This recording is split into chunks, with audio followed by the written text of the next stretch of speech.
إن الحمد لله نحمده ونستعينه ونستغفره ونعوذ بالله من شرور أنفسنا ومن سيئات أعمالنا من يهد الله فلا مضل له ومن يضلل فلا هادي له أشهد أن لا إله إلا الله وحده لا شريك له وأشهد أن محمدا عبده ورسوله لا نبي بعده.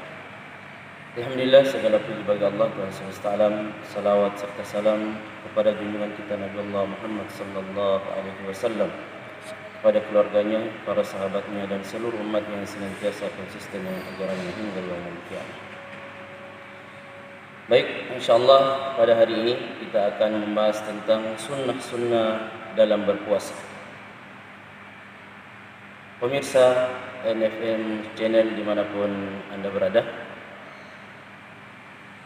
di antara sunnah-sunnah ketika kita berpuasa, yang pertama yang kita bahas adalah sunnah ketika berbuka puasa, sunnah ketika iftar. Sunnahnya adalah yang pertama, Rasulullah sallallahu alaihi wasallam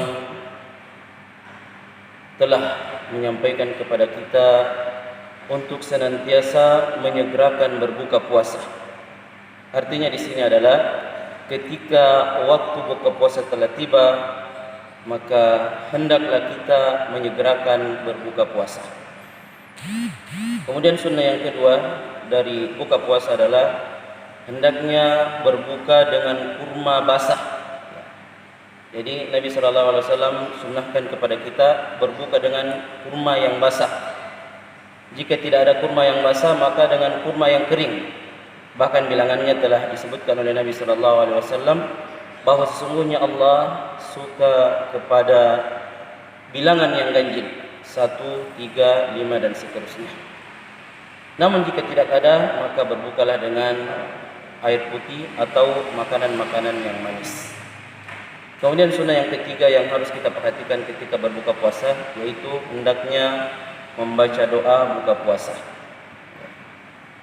Doa yang paling kuat dari dalil yang paling sahih disebutkan bahwa zahabaz zama'u wa batallatil uruq wa sabatal ajru insyaallah.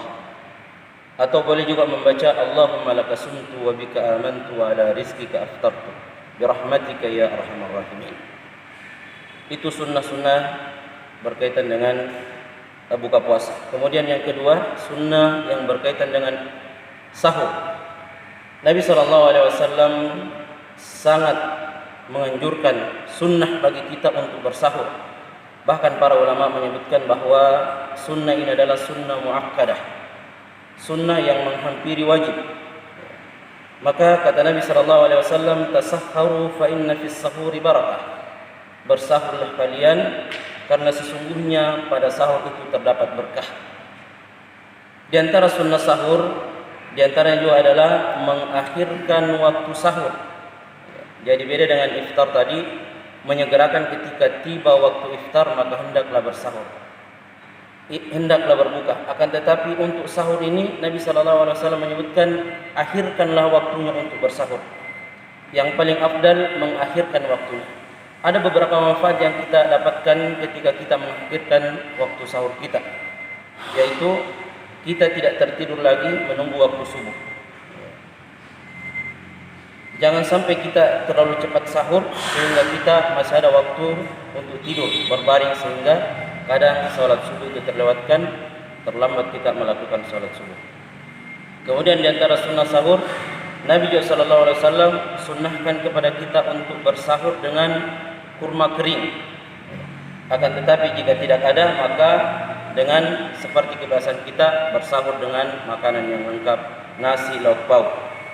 Sahur juga bukan hanya dengan makanan yang lengkap, bahkan ketika kita terlambat, ketika kita sudah hampir azan, sudah waktu imsak, maka segelas air putih, bahkan seteguk air putih yang kita minum dan kita niatkan sahur, maka itu telah terhitung sahur di sisi Allah Subhanahu wa taala. Kemudian yang perlu kita perhatikan, ada waktu imsak pada sahur. Waktu imsak ini adalah untuk berhati-hati jangan sampai telah masuk waktu subuh. Akan tetapi para ulama bersepakat bahwa batas waktu untuk makan sahur yaitu azan. Akan tetapi harus diperhatikan bahwa kadang juga ada masjid yang mungkin jauh rumahnya muazzinnya, akhirnya terlambat azannya. Jangan kita berpatokan kepada yang terlambat azan. Kemudian yang ketiga, sunnah yang ketiga yang harus kita laksanakan adalah, bahkan ini wajib meninggalkan segala apa yang diharamkan oleh Allah Subhanahu wa taala. Di antara sunnah-sunnahnya, mari kita mengisi Ramadan kita dengan memperbanyak amal saleh kepada Allah Subhanahu wa taala, berzikir, salat sunnah, membaca Al-Qur'an dan amalan-amalan saleh yang lainnya. Begitu besar pahala yang disediakan oleh Allah Subhanahu wa taala bagi orang yang senantiasa membaca Al-Qur'an. Nabi SAW menyebutkan, man qara'a harfan min kitabillah falahu bihi hasan. Siapa yang membaca satu huruf dari Al-Quran, maka baginya satu kebaikan. Wal hasanatu bi asyri amsalha, dan satu kebaikan dilipat gandakan oleh Allah menjadi 10 kebaikan. Dan pada bulan Ramadan ini, insyaallah pahala berlipat-lipat ganda disediakan oleh Allah Subhanahu wa taala atas segala kebaikan yang kita lakukan. Baik pemirsa NFM channel yang semoga dirahmati dan dimuliakan oleh Allah Subhanahu wa taala.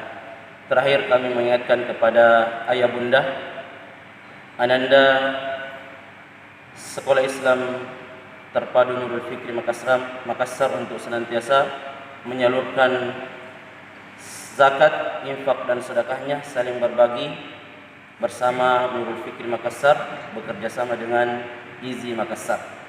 Demikianlah ceramah yang sempat kami bawakan pada hari ini. Semoga ada manfaatnya bagi kita semua. Hadanallahu wa iyyakum ajmain. Wassalamualaikum warahmatullahi wabarakatuh.